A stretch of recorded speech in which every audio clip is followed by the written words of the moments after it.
Olá, eu sou Letícia Guiar, musa do Bloco Plus Samba, o primeiro bloco plus size da cidade de São Paulo, e eu também estou na TV Relacionamento.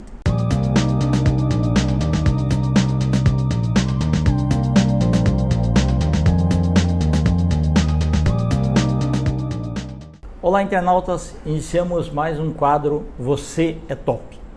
E há alguns anos, conversando com o pessoal de cinema, todo mundo dava uma referência a um talentoso jornalista. E eu falei, preciso conhecer essa pessoa tão carismática. E por obra do destino e de Deus, acabamos nos tornando amigos.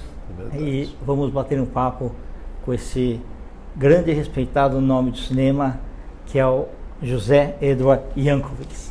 Como vai? Muito obrigado, viu, pela tua presença. Obrigado você pelo convite. Maravilha. Muito obrigado. José Edward, conta um pouquinho sobre você, tá? Onde você nasceu, porque você tem esse sobrenome difícil de ser pronunciado, e depois nós vamos falar aí.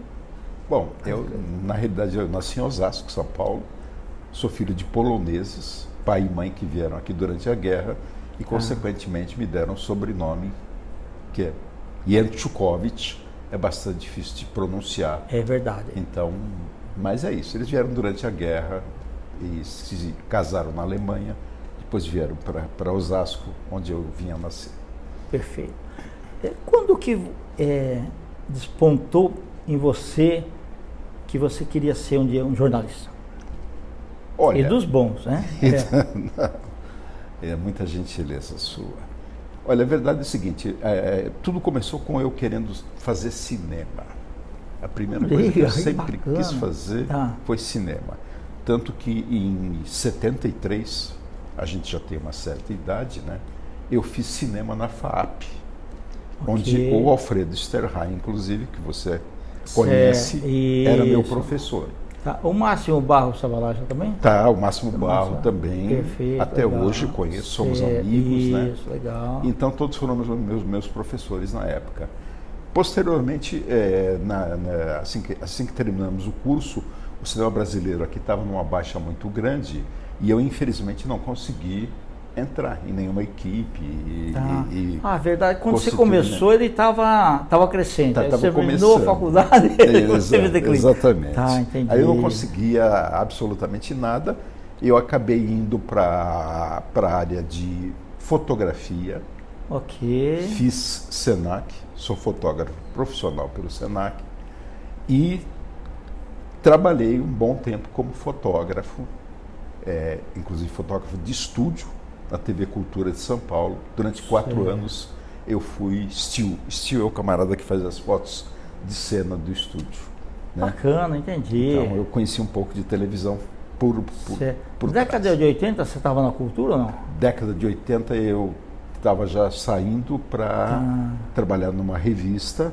Bacana. Que era a Internacional, e foi quando eu comecei a cobrir a Boca de São Paulo. Certo, ok. Isso. Entendi.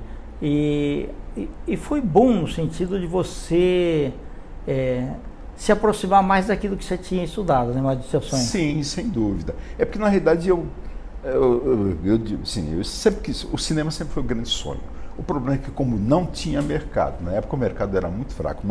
Hoje o mercado está ótimo, hoje o mercado da produção de cinema brasileiro é bastante grande, tem a Globo entrando, e etc e tal, né? E fora que a tecnologia antes era tudo muito caríssima, né? É verdade. E difícil aqueles rolos cinematográficos. É verdade. Você tinha a moviola, gravar o som separado, coisa que hoje um celular faz, né? Exatamente. Eu, inclusive, aprendi a montar numa moviola de verdade, com filme de 35 milímetros, enfim, que era o curso da FAAP, né? Certo. E, então, na realidade, depois eu fui cercando algumas áreas, sempre pensando em cinema. Só que aí Foi aí que você começou a conhecer diretores, conhecer artistas. Isso. Só que também no meio do caminho eu acabei fazendo jornalismo. Então eu fiz... que bacana! Fiz jornalismo. Aí terminei jornalismo, comecei a trabalhar numa editora, a editar uma revista revista erótica, né, onde tinha uma parte ligada a cinema erótico. E aí eu passei a cobrir praticamente os Era eventos. Era aquela Dominame Cunha, não? Cinema lá? Não. Era da editora Ondas, era Big Man Internacional. Certo, né? ok. Então, foi exatamente a época que eu passei a ser o editor da revista e, com isso, eu também cobria a parte de cinema que era feito na Boca do Lixo de São Paulo, né? Certo. Onde eu conheci realmente muita gente e acompanhei o trabalho dos últimos anos, principalmente da Boca, né? Certo, entendi. Mas antes você assistia e pesquisava coisas da Vera Cruz? Ah, sim. Eu comecei a me interessar por cinema, por ver cinema, em 1957. Eu já sou velhinho, né? Então tem isso. Em 57 eu comecei a assistir os primeiros filmes. Então, até fazer o curso em 73 eu já tinha visto muita coisa. Sempre ia com a minha mãe, via na televisão, enfim, cinema sempre Mas foi uma chegou a ver grande paixão. Oscarito, todo aquele lá. Sim. Todo aquele pessoal que realmente eram os grandes comediantes do cinema brasileiro, né? Oscarito, Grande Otelo, Anquito. Anquito. Isso, é verdade. Entendi. Isso. E nós estamos falando tudo preto e branco ainda. Preto e branco. Tudo preto e branco. Da Atlântida, né? Atlântida, estamos falando da Atlântida, né? Depois Muito Vera legal. Cruz, que vem com filmes de melhor qualidade, né? Exato. E efetivamente você tem posteriormente o cinema que aí é feito em São Paulo, o cinema da Boca e assim caminhamos, né? Interessante. José, a maior parte do tempo, então, você acabou se fixando, mesmo gostando de cinema, mais na parte de jornalismo? Sim, na realidade eu trabalhei, eu editei por 12 anos revistas ligadas tanto à área de cinema como à área de sexo e sexualidade. Certo. Por incrível que pareça, apesar do disparate, eu aprendi a conhecer tanto as duas áreas. Certo, a gente também editava alguma coisa ligada à fotografia. E é o que vendia, né, na época bastante, né? Não tinha internet, não tinha nada lá. Sim. E ainda com o regime militar, tudo era proibido. Sim, exatamente. Né? Eu lembro que, por exemplo, mesmo aquela revista Playboy, o regime militar não deixava ser. O mundo inteiro tinha a publicação e o Brasil não tinha. É verdade. Então foi um período que a gente também fez algumas revistas eróticas, né? Que eu chamo de eróticas, e colocou na praça, como você mesmo falou, havia o regime de exceção, e esse regime, as pessoas procuravam muito em banca, você ainda não tinha internet, você ainda não tinha essa facilidade que hoje você tem de ver o filme que você quiser, exatamente, a obra que você quiser. Hoje você tem internet. E mesmo assim, as sofriam muito. Eu tenho um gibi do Mazzaropi, do Zé do Caixão. Sim. Tem 2 exemplares, um que eu tirei o plástico e o outro que eu deixei. Sei. Ele parecia um saco de lixo em volta, assim. Sim, né? sim. E proibido para maior de 18 anos. Sim, mas na época todas as revistas, inclusive as nossas eróticas, todas iam com plástico. Uma tarja, né? Uma tarja tampando, inclusive as chamadas de capa, tudo isso. Certo. Era uma forma de eu não lembro, permitirem que as crianças... Eu lembro que eu era garoto, tinha lá, fiz 18 anos, comecei a ver os filmes até 18 anos. Sim. Mas hoje passa na sessão da tarde, né? Sim, claro. Porque às vezes o filme era... Por que o filme é até 18 anos? Porque ele pega e dá um soco na cabeça do cara. Era bem diferente, né, da realidade de hoje. Na realidade, até o período da ditadura, né, que a gente teve, né, ele realmente foi assim, totalmente, vamos dizer, de exceção e de uma falta de compreensão das coisas, né? A gente teve uma série de filmes proibidos no Brasil, tanto do estrangeiro quanto nossos aqui, que hoje são vistos, como você mesmo falou, na TV Brasil, ou são vistos na TV Record, ou vistos em qualquer horário, sem nenhum problema, não aconteceu nada, não morre ninguém, nenhuma família quebra por causa disso, sabe? Isso, beleza. Era aquela época, né? José, na sua opinião, como é que você vê o cinema dos anos 60 a 80? Olha, no caso do cinema brasileiro, foi um cinema extremamente criativo. Você tem efetivamente, aparece Glauber, aparece os Ganzella, Sim. Aparece, é forte o trabalho de Nelson Pereira, você tem Cacá Diegues, entende? Então você tem o Luiz Carlos Barreto, Bruno Barreto, a família Barreto, você tem aqui de São Paulo o Cury, que também fez grandes trabalhos. Então foi uma época muito criativa, inclusive esqueci o santo nome, né? Mas então você tem um período de bastante criatividade, né? Efervescência, o cinema novo muito forte, a partir da figura do Glauber e vamos dizer, dos cineastas cariocas, né? Que também respinga aqui em São Paulo. Nós temos Candeias, nós temos o Walter Cury, como eu já citei, e temos outros cineastas, né, fazendo realmente um cinema de extrema qualidade. Esse cinema, ele realmente breca um pouco pelos anos 80, quando começa a chegar a onda do cinema explícito, cinema pornô, cinema e a gente tinha também Embrafilme, né? Que eram aqueles filmes do Rio de Janeiro, que também revelou muitos artistas. Sim, sem dúvida nenhuma. Embrafilme foi realmente um período bastante rico do cinema brasileiro, né? Apesar de que, efetivamente, eles, curiosamente, gostavam muito de favorecer um grupo de amigos lá do Rio de Janeiro. Ah, sim, é verdade. Eram sempre os mesmos, né? Que apareciam lá. Quer dizer, Roberto Farias, que era o presidente, ele tinha muitos amigos e ele facilitava muito a vida dos amigos. Mas isso é só uma questão de história da época, né? É verdade. Mas foram feitos bons filmes, os filmes da família Barreto, né? Sim, exatamente. Sabe, Dona Flor dos Maridos, que até hoje é a maior bilheteria do cinema brasileiro, né? Então, até hoje? Eu acredito que com alguma coisa dos Trapalhões eles devem estar ali mais ou menos próximos. Certo, ok. Sabe? E os Trapalhões também acabaram fazendo aí um montão de filmes aí. Verdade. E sempre convidavam alguns artistas para fazer ponta, né? Dentro Sim. Foram importantíssimos, né?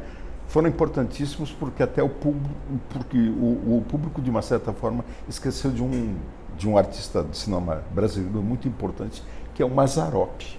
Sim. O Mazza é muito importante para o cinema Mazzaropi, brasileiro. Guardado as proporções, né? Ele foi o nosso Charlie Chaplin, né? Sim. Porque... E ele fez muito sucesso. O que o público esquece, depois, quando começaram Trapalhões, e aí entra a Rede Globo, e etc. Com recursos, né? E é diferente. Exatamente, né? O público esquece que o Mazzaropi até hoje é amado no Brasil inteiro. Eu morava em Osasco, quando passava um filme do Mazzaropi, aquilo fechava. Aquilo tinha filas intermináveis. Mesmo que no outro cinema tinha filme internacional, o pessoal era fiel a... Sim, era fiel a ele. Sabe, ele sempre lançava o filme dele no Arte Palácio, sempre no dia 25 de dezembro. Porque ele era supersticioso? Alguma coisa assim? Ele fazia esse lançamento no final do ano. Ali no centro de São Paulo, então. Isso, ele levava uma bandinha, a bandinha tocava, ele fazia o lançamento. E ele vinha também no dia do lançamento também? Sim, claro. Tá. E aí depois lançava o filme no Brasil inteiro. Então ele foi o primeiro grande comediante brasileiro visto no Brasil inteiro. E o pessoal conta também que ele tinha cabeça de empresário. Sim. Quando os filmes eram distribuídos no Brasil, ele tinha pessoas das cidades que davam uma olhada lá para ver se o filme estava sendo... se tinha fila e tudo mais, se o cinema não estava roubando a bilheteria dele. Porque naquela época, você tinha a questão do ingresso, o ingresso era numerado, né? Sim. E às vezes os donos do cinema davam um jeito de... eu já vi, mesmo no interior, você pegava aqueles já vendidos, levava na portaria de novo. Isso. Então isso acontecia. Então o Mazzaropi era muito esperto. Ele, em grande parte dos cinemas, ele botava alguém na portaria, ali do lado do camarada que estava vendendo o ingresso. Sim. Ele era muito esperto. Nesse ponto aí era um fiscal dele, na verdade. Fiscal dele, ele sempre fez isso. Ele realmente, nesse ponto, ele não perdia dinheiro. Então não era só a visão do artista em si. Não. Tanto que ele até hoje tem um espaço dele em Taubaté, se eu não me engano, né? Sim. Que é a parte do Mazzaropi lá, que é o museu do Mazzaropi, dele, né? Esse tipo de coisa, né? Então ele sempre foi um grande empresário e nesse ponto ele acompanhava muito de perto. Ele parecia assim meio gaiatão e tal, mas ele era muito esperto. Sim, é verdade. Ele sempre trabalhou com gente muito boa. Por exemplo, Marcos Rey fazia roteiros para ele, entende? Então ele sempre pensou bem nesse aspecto. Ele tinha grandes diretores de fotografia, A equipe técnica era sempre muito boa. Tá. Sabe? Você vê que a preocupação não era tanto pelo cenário em si, mas era a narrativa, né, da história, né? Sim. E muito humana sempre, né? E muito humana e veja bem, o público brasileiro, o público do interior, o público tal, sabe... Fazia uma festa, né? Fazia uma festa, se reconhecia no Mazzaropi. Mazzaropi era realmente um grande caipira. Sabe, quando chegam aqui os Trapalhões já são um outro produto, que também faz muito sucesso. Mas o primeiro grande comediante paulista, que seria grande comediante assim, nacional, depois do Oscarito, do Anquito, do Grande Otelo, foi o Mazzaropi. E o interessante é o seguinte, antigamente os cartazes eram desenhados e por grandes artistas. Sim, então, alguns do Mazzaropi foram feitos pelo Jaime Cortez. Sim. E foi então, você via o cartaz do filme, ele já te chamava para você assistir. Sim. Hoje, os cartazes de cinema é uma foto do filme. Não, inclusive eu tenho o Benício, que fez muitos cartazes. Sim, também. O Benício também, o Jaime Cortez, que era um grande quadrinista e fazia cartazes maravilhosos. Naquele tempo, o cartaz era uma obra que fazia parte do filme. Isso, sabe? Perfeito. Né? Então, realmente, isso era importante. Ô, José, e de quadrinhos você nunca gostou? Olha, eu dou uma olhada, assim, mas eu não sou nenhum expert, não sou um especialista, sabe? Então, eu gosto mais cinema mesmo, é mais cinema, é mais fotografia, sabe? Esse tipo de coisa. Né? E teu olhar crítico, do ponto de vista que você foi fotógrafo profissional, aqueles lobby cards que apareciam na porta do cinema, que também chamavam, né, para ver o filme, você encarava aquilo como uma foto da película apenas, ou você falava, putz, faltou um enquadramento, faltou alguma coisa assim? Tinha um olhar crítico maior ou não? Olha, eu sempre entendi como publicidade, como uma chamada, porque veja bem, hoje é muito fácil você ligar qualquer TV, qualquer canal e você descobrir tudo sobre o filme. Na época não, na época era muito difícil, você tinha que procurar numa revista, e não havia muitas revistas aqui no Brasil, então tudo que você conseguia da publicação lá de fora, você tinha como informação do filme. Às vezes você começava só pelo cartaz e algumas fotos, pronto, isso era a tua chamada. Ou então o ator, é o Marcelo Mastroianni, tá? Então você tinha a chamada, e só, você não tinha mais de muitas informações. É verdade. Hoje não. Hoje nem dos filmes antigos que a pessoa fez, principalmente se ele fez uma ponta em alguma coisa antiga, não se sabia. Hoje você sabe tudo. Tem, antes do filme estrear, você já sabe tudo a respeito. Na época não, na época era uma curiosidade, então você ficava curioso, a partir você ia lá ver a foto e falava, puxa, tem isso aqui e tal, e aquilo te levava realmente para, se você gostava do ator, te levava para ver o filme. Uma coisa interessante sobre jornalistas é que, antes da internet, então o jornal pegava, fulano de tal tem 50 anos do filme e tal, não tinha material. Então o jornalista saía nos sebos, tem aquelas manchetes do ano de 1963, tem aí uma que saiu sobre a reportagem sobre o Kirk Douglas, o filme Viking e os Conquistadores. Ele ia lá pesquisar e através daquilo acabava escrevendo a matéria. Sim. Né? E que hoje está muito fácil. Sim, era muito difícil você conseguir material. Era muito, porque a divulgação que vinha aqui era muito pequena, sim, tinha pouca gente. Você tinha alguns correspondentes brasileiros em Hollywood, como Dulce Damasceno de Brito, que ela foi uma correspondente nossa, mandava material para cá. Álvaro de Moya também foi. Álvaro de Moya também, que eu conheci, tive o prazer de conhecer o Álvaro de Moya, né? Mas as informações eram muito poucas. Então é isso que você falou. Às vezes eu cheguei a comprar muito gibi, que era um gibi que na realidade era o filme quadrinizado. Isso. Entende? Porque era a informação que eu acabaria tendo sobre o filme. Certo. E pronto, e não tinha outra coisa. Pelo menos para ver uma... Eu senti um prazerzinho do que eu poderia ver depois no cinema. Certo. Sabe? Porque eu não tinha outro do cinema. Hoje eu entro na internet, Movie Database e vejo tudo que eu quero. Né? Você pega hoje no YouTube, você pega aqueles filmes antigos. Tudo. Sim. Você tem canais específicos, sabe? Então, é muito diferente. Mas na época você não tinha a informação. Eu chegava a comprar jornais argentinos, porque às vezes o filme passava primeiro na Argentina, até para começar a ler uma crítica de lá, para saber o que eu ia ver aqui. Onde você conseguia comprar aqui? No centro da cidade? No centro da cidade. Certo, entendi. Ali, Ipiranga, São João. Certo, eu comprava. Porque às vezes o cinema passava primeiro lá, é verdade. Isso é verdade. Inclusive porque na época da ditadura muita coisa não passava aqui, mas passava lá.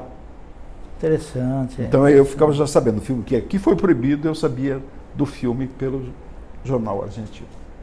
Interessante. E nos últimos anos, Eduardo, como que você tem feito seus estudos aí? Como você tem acompanhado aí? Olha, veja bem, de um bom tempo para cá eu basicamente tenho feito alguns freelas, né? E tenho feito uma série, continuo fazendo uma série de cursos sobre cinema.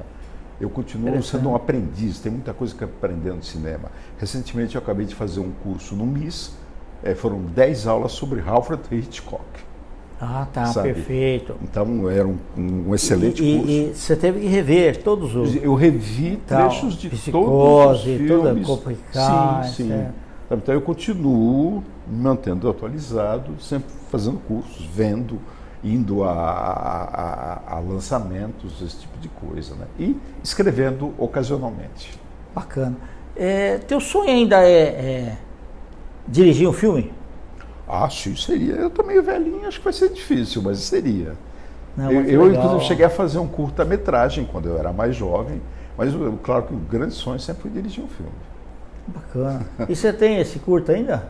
Tem. Que legal, bacana. É um curta de 30 minutos que eu fiz em Super 8. Super 8. Mas converteu para digital já? Não converti, infelizmente. Tem que fazer. Tem que fazer, porque aquilo lá é óxido de ferro, né? Sim, infelizmente foi um pecado que não converti. Tá, interessante. Então, que título que é, Zé? Era um retrato no armário, um título que vinha de um conto. E tinha alguns atores que você convidou, assim? Também? Não, eram só pessoas assim, amigos que eu convidei que trabalharam comigo lá, só isso. Não tinha nenhum ator principal assim. Maravilha, bacana. Qual o ator ou atriz que você acabou conhecendo que mais assim você gostou de conhecer? Você fala, puxa, essa daqui tem uma história sensacional. Eu conheci muitos diretores, né, principalmente ali na Boca, né? Certo. E eu tinha alguns assim grandes amigos que até você lançou o livro, o José Adalto Cardoso, por exemplo, uma pessoa com a qual eu me relacionei durante muito tempo. Eu sempre ia lá, conversava com ele. Ele tem uma cultura maravilhosa. Fui muito amigo do Alfredo, com o qual também me relacionava frequentemente. O Juan Bajon, não sei se você recorda dele. Cunha. Cunha, sabe? O próprio... O Cury, você chegou a conhecê-lo também? Walter Cury? Sim. Legal. Mas ele morava na Consolação, né? Sim, muito rapidamente. Na Martins Fontes. Muito rapidamente. O Cury, quando o Cury chega, já começa a fase do cinema explícito, então pouco contato eu tive com o Cury. Mas é um excelente cineasta, é uma pena que não é reconhecido no Brasil como ele é reconhecido no exterior. Inclusive, por exemplo, quando eu estive em Nova York, o pessoal lá pergunta do Joe The Coffin, que seria o nosso Zé do Caixão. Sim, o Zé do Caixão, é verdade. Lá mesmo, o cinema trash, lá o pessoal gosta do filme dele. Fora do Brasil, o Zé do Caixão é realmente um grande astro. Outro dia, uma revista chamada, acho que Fantastic, se eu não me engano é isso, alguma coisa, o Cinema Fantástico, numa tradução grosseira, publicou 8 páginas sobre o Zé do Caixão. 8 páginas. Sabe o que é lá fora publicar 8 páginas sobre o Zé do Caixão? Isso o nome dele é Coffin Joe, né? Isso, Joe The Coffin. Exatamente. Mas ele tem lá fora um carisma fantástico, tem fãs imensos, super cotado, e em qualquer festival de cinema de horror ou cinema fantástico, ele sempre que pode é convidado, sempre que ele tem condições de saúde, ele vai. Interessante, né? Ele é realmente um cara que se destacou, que criou um personagem diferenciado do cinema brasileiro, um personagem que não tinha, você não tem não é um lobisomem, não é um... Exatamente. Você está entendendo? Ele cria um tipo dele, né? E com esse tipo aí, realmente ele se tornou conhecido no mundo inteiro. Maravilha. Lá fora ele é super cotado. Perfeito. Zé, muito obrigado, viu? Obrigado você. Prazer enorme aí, né? Muito obrigado você. Está sempre perto de você, uma pessoa muito talentosa. Muito obrigado para você, obrigado tal, e parabéns pelas tuas publicações, que eu espero que o público conheça e adquira, porque você tem feito um trabalho muito grande para divulgar também uma série de pessoas. Você divulgou o Zé Dalto, Nicole Puzzi e uma série de outros livros que você publicou, que às vezes talvez muita gente não saiba. É bom que te conheça. Ok, muito obrigado. Você quer deixar algum contato seu? Olha, o e-mail... Tá bom. É que o meu e-mail é tudo complicado. Meu e-mail é edu, eu vou soletrar, jancz@gmail.com. Perfeito. Então, é edu, nós vamos colocar começo do sobrenome e o gmail.com escrito aí. Tá certo. Meu amigo, muito obrigado mais uma vez. Obrigado você pelo convite. Honrado aí por foi um grande prazer. Muito obrigado. Obrigado a você. Internautas, com os grandes agradecimentos aí ao Zé Edward, nós finalizamos mais um Você é Top. Um grande abraço e até a próxima.